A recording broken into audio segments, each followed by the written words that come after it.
A temperança é aquele arcano meh. Eu, particularmente, sempre me relacionei com ela nesse lugar café com leite, em banho-maria. Como pode, depois de uma morte e antes de um diabo, este ser angelical todo pacificador? Como que a jornada arcana, em pleno dedo no c... e gritaria, me lança uma dessa? Mas o tarô é o tarô, e quem sou eu para criticar?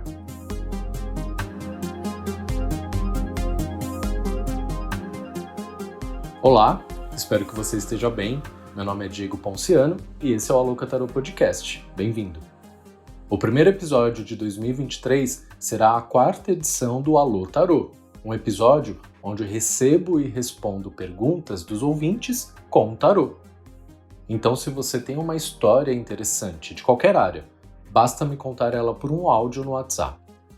Neste episódio, ouviremos a sua história, sua pergunta ao tarô e farei uma tiragem para respondê-la. Se você quiser manter o anonimato, mande sua história e pergunta por texto e peça para não ser identificado. Assim, eu uso outros nomes. Não deixe de participar por isso, beleza? Quem decidir participar por áudio terá seu áudio reproduzido aqui no podcast. O número para você participar é o 11 94 592 3918.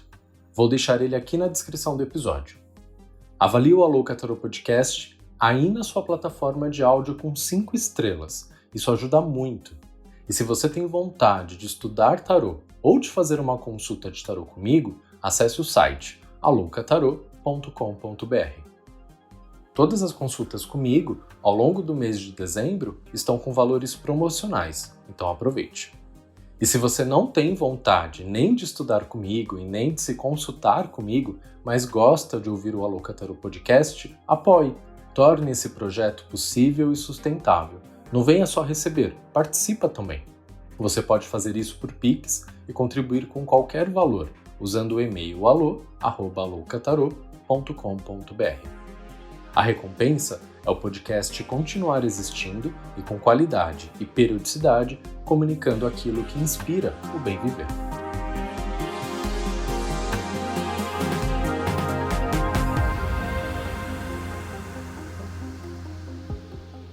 Embora conceitualmente eu compreendesse a temperança, nunca tinha experimentado ela na pele, pelo menos não conscientemente, como nas últimas semanas.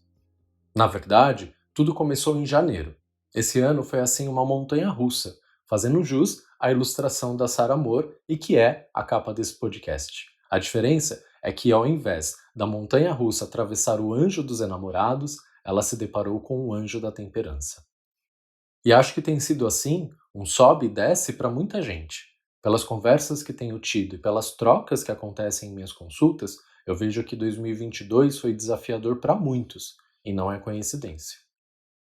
Aqui no Brasil, então, nem se fala. É uma mistura de treta política, cansaço generalizado, crise econômica. Já falei cansaço? A pandemia ainda ecoa e reverbera em nós. O que foi aquilo? Como volta a vida depois de tantos acontecimentos? No macro e no micro, nos encontramos num estado de necessária reinvenção, ao mesmo tempo que não há energia o suficiente nem inspiração para tal. Daí vem a sensação de frustração, de baixa autoestima, comparações inúmeras, e a vida não parou, o trabalho não parou, as contas não pararam de chegar. E haja terapia, coitado do meu terapeuta, o prêmio de melhor pessoa na minha vida esse ano vai para ele, que mesmo nos momentos mais críticos se manteve ali, lado a lado. Quem me acompanha aqui sabe que esse ano a quantidade de episódios foi minúscula, fruto de tudo isso que eu estava vivendo aqui desse lado. E como disse, uma montanha-russa, pois teve os altos, mas a cada descida uma adrenalina. Um medo, uma ânsia, e a subida requer esforço. Mais energia, mais combustível, de onde tira tudo isso para subir de novo? Demorou meses para eu perceber que todo esse processo era um processo de morte. Tinha um Diego morrendo e morrer dói. Morrer é desconfortável. Sobre isso, eu recomendo que você escute o episódio 75, O Parto da Morte.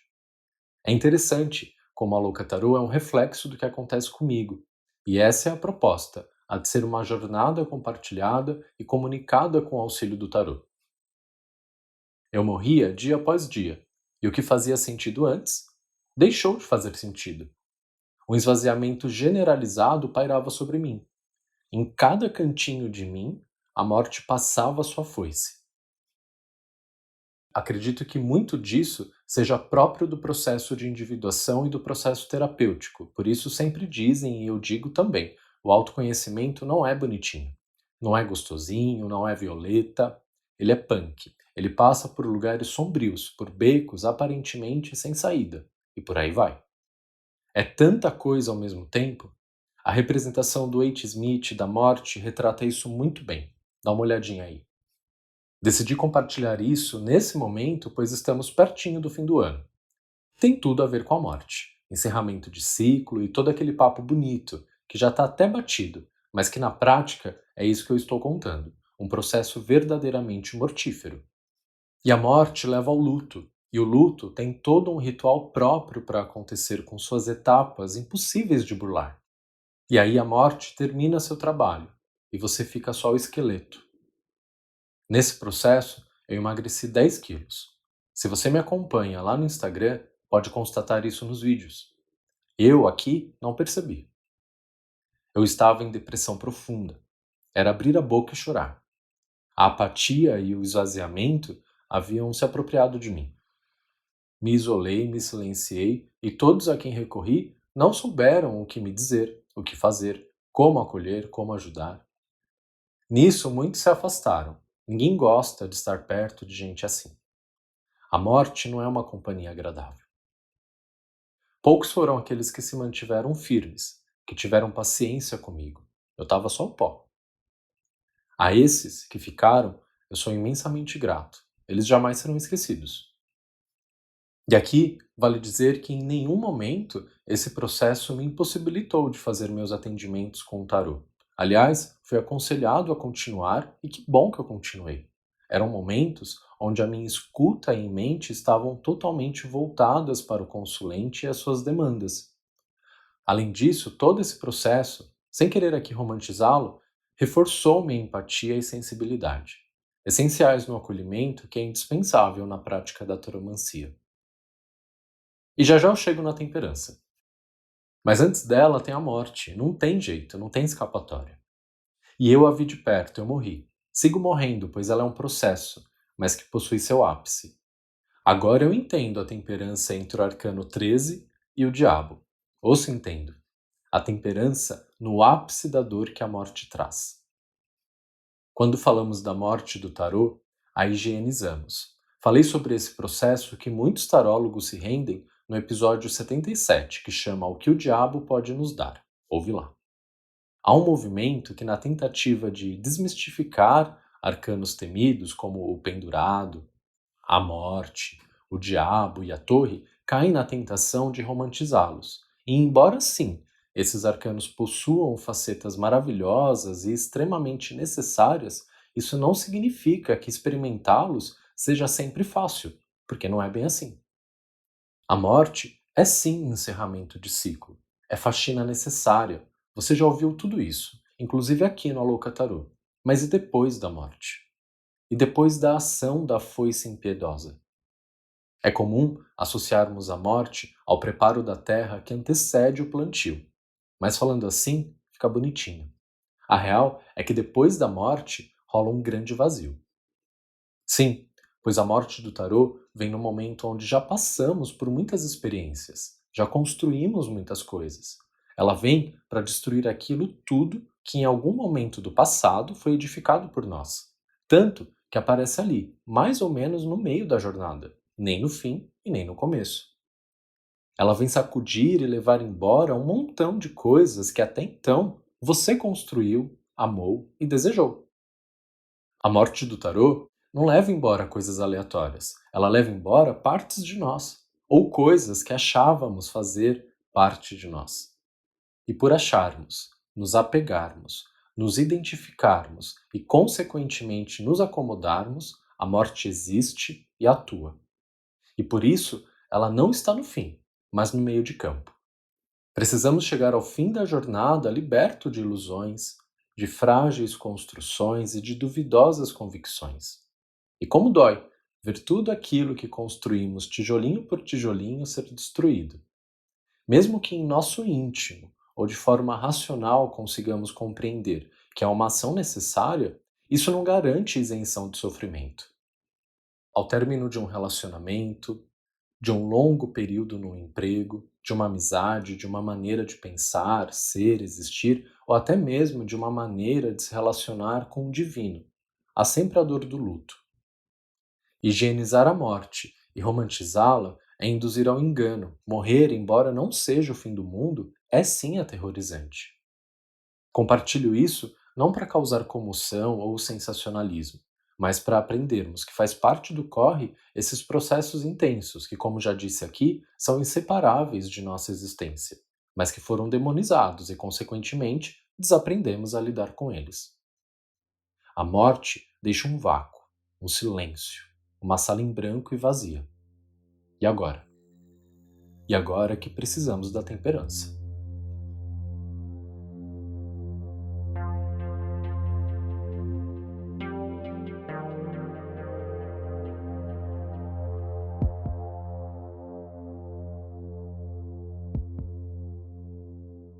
Abre aspas. Os terrores e introvisões que experimentou ao defrontar com o esqueleto da carta anterior deixaram o herói abalado e só, desorientado e posto de parte. Não pode voltar aos velhos métodos e hábitos. A vida que viveu anteriormente jaz em ruínas. Sua personalidade consciente está temporariamente fragmentada.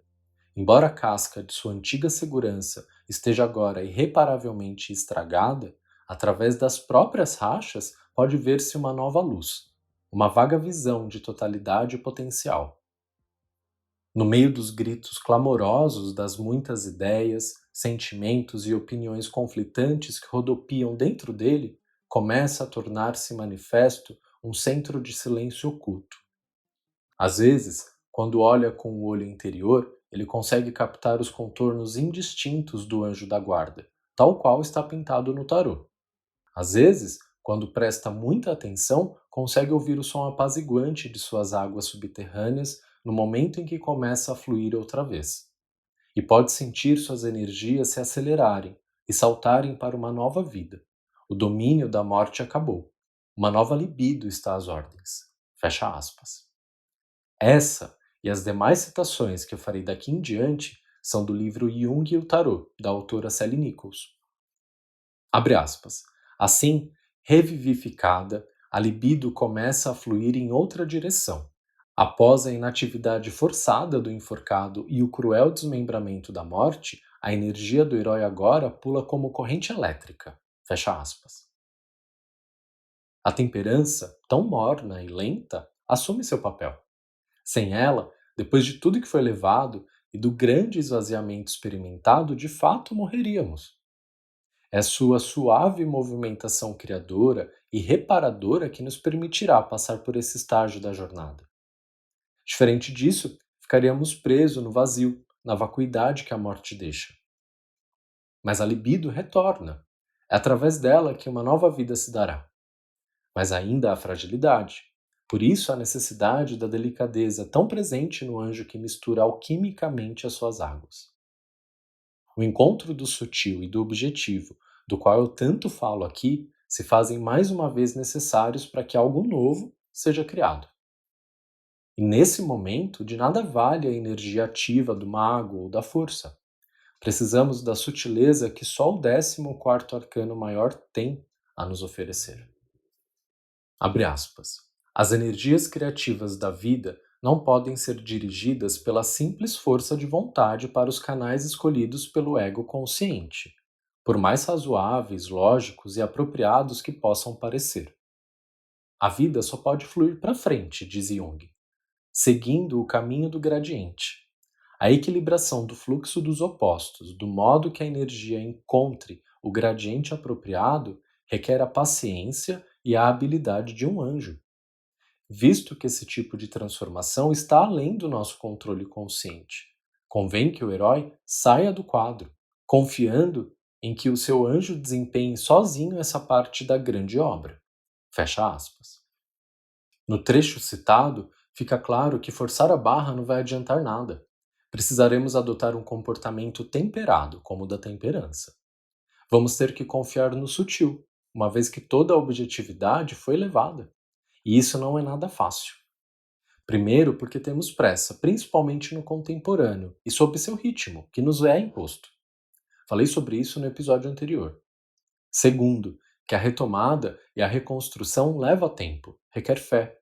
Precisaremos acreditar que, mesmo depois de tanta dor e frente a tanta incerteza, a vida prosperará. E esse processo requer não só temperança, tempo e fé, mas paciência, pois é um trabalho que passará por erros e acertos. É tudo novo. Não tem como saber exatamente o que fazer. As referências que temos são de uma vida passada que já acabou. Não nos servem mais. Precisaremos ir atrás de novas ideias, novas perspectivas, novas inspirações, novas relações, novas trocas. É muito trabalho, mas um trabalho lento. Ele precisa ser lento. Tentar avançar à força só nos levaria a cometer mais erros e, consequentemente, a completude ambicionada seria adiada. E tentar diferente e desbravar o desconhecido também não será confortável.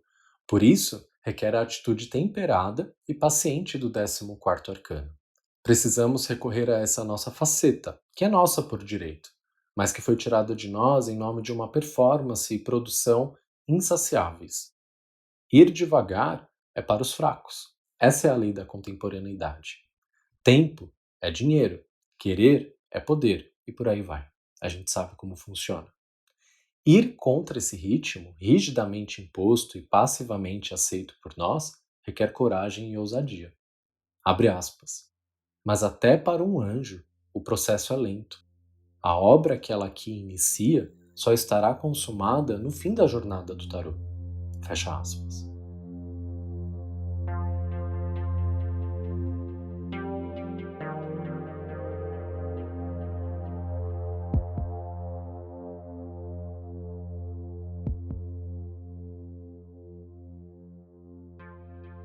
Cada um de nós tem experimentado a morte de uma maneira. Eu não sei qual é a sua, aí do outro lado, mas eu sei que dói. Mas eu sei também que a dor acaba. Deixa a morte fazer o trabalho dela. Depois, abre espaço para a temperança. Deixe que seu processo alquímico atue em você. Dê um voto de confiança na vida e no invisível. Algo novo há de nascer. E isso não significa inação, pois a temperança está lá, com seus bracinhos e mãos movimentando seus vasos de um lado para o outro. É um verdadeiro cozinhar em banho-maria. Demora, mas se não for assim, dá ruim. Aliás, o termo banho-maria é inspirado numa alquimista da antiguidade de nome Maria. A temperança do tarô também é uma alquimista. É tentador, frente ao vazio e à vacuidade deixados pela morte, que, para evitar a dor, tentemos rapidamente ocupar esses espaços. Neste momento, acolha-se e dê tempo ao tempo. Permita-se temperar-se. Não se precipite. Evite as decisões baseadas na ansiedade. Não troquemos 6 por meia dúzia na ânsia de não sentirmos dor. O trabalho da temperança é lento, mas é constante. Requer movimentação, mas uma movimentação suave, em fogo baixo, para que assim os erros do passado não sejam repetidos no presente nem no futuro. A morte nos presenteia com uma tela em branco, a temperança com tinta e pincel.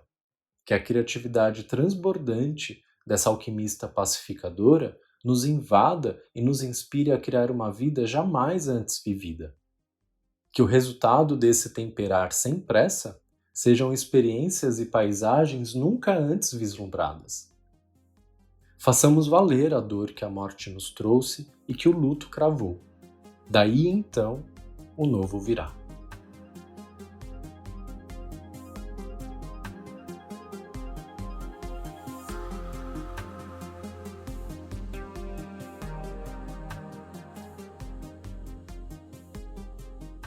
Muito obrigado por ouvir mais esse episódio e por ter me acompanhado ao longo de mais um ano.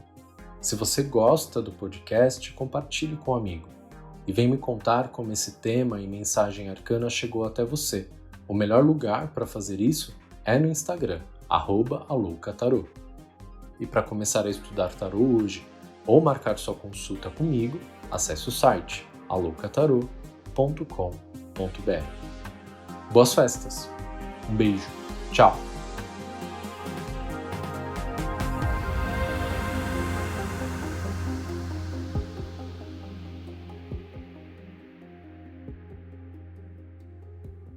Ideia, roteiro e captação, Diego Ponciano. A edição e a mixagem é do Renato Arantes.